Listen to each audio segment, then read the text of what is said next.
Ever since I was a kid, when I would go to the grocery store, I would always pay attention to the lobsters on display because it's one of the few items in American grocery stores that are regularly sold while live. And for the longest time, I've always wondered, what if you were to buy one and then set it free, or not necessarily throw it back in the ocean, but raise it in captivity? As far as pets go, I mean, lobster is a more expensive meal, but it's a relatively cheap pet in the grand scheme of things if you were to keep one. Only problem with that is you would probably need to have like at least an intermediate knowledge of maintaining and taking care of aquatic animals. Aquariums aren't as simple as just pouring water into a big tub and then throwing live critters into there. So a couple years ago, it crossed my mind. I was like, well, YouTube's gotten to this point where pretty much everyone is out there trying to do everything at this point. I'm like, somebody has to have kept a grocery store lobster as a pet. And that's when I came across Leon the lobster. This YouTuber Brady makes all sorts of videos where he's known for taking care of lots of different kinds of pets and animals. And he had a lot of experience with maintaining mini aquariums.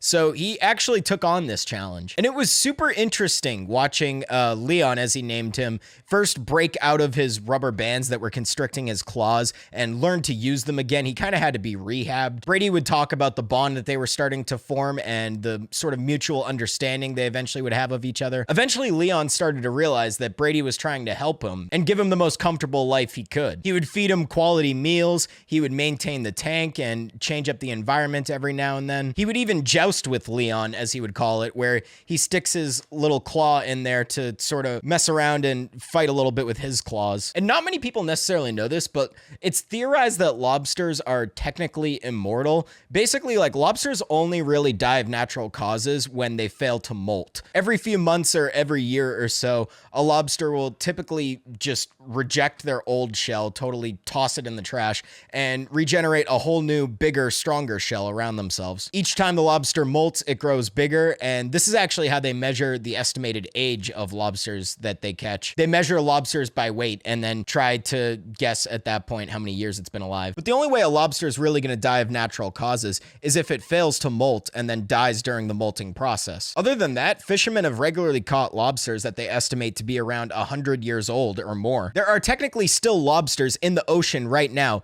that were there in the ocean when World War II was going on. So after Leon had generated quite a bit of a following, you know, a lot of the commenters were making jokes that, oh, Leon might outlive Brady, you know? I mean, he's under great care right now. People were saying he should write Leon into his will. And it seemed like Brady had found a lifelong partner, except tragically now, a month ago, Leon failed to molt and he passed away in the process. It was really interesting to hear Brady talk about the connection that he felt that he built up with Leon. Even says that they would communicate in their own sort of way. Watch Leon's mouth whiskers when I tap here.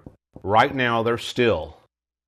And when I tap 3 times, they start moving fast, a bit like a dog wagging its tail.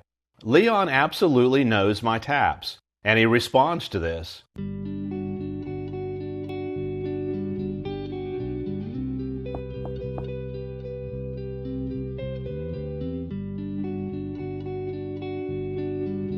Though he gets mad at me sometimes, Leon is definitely my buddy, and he understands my communication.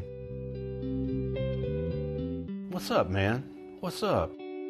And like I said, it's just really interesting to see that someone was able to develop some sort of a connection with an animal that we largely regard as food. I mean, it's literally, Leon was purchased at a grocery store, which is insane to think. And although I grew up in New England and I've regularly eaten lobster for a long time, I can't help but have grown a little attached to Leon myself. The truth is, nobody knows much about Leon's life pre the grocery store. Nobody knows how he was raised or if he was wild caught or what sort of treatment he would have endured in the whole shipping between the ocean and then the grocery store shelf. It's likely that that might have had a long-term effect on his health, but we'll never know. Lobsters may not be as cute as other pets or known particularly for being some sort of ocean puppies, but watching Leon over the past 3 years showed a whole range of personality that I never really expected to get out of something like a lobster. Leon would grow bigger and he would be proud of his increased size and his new shell every time he molted. After watching him for a while, you could sort of see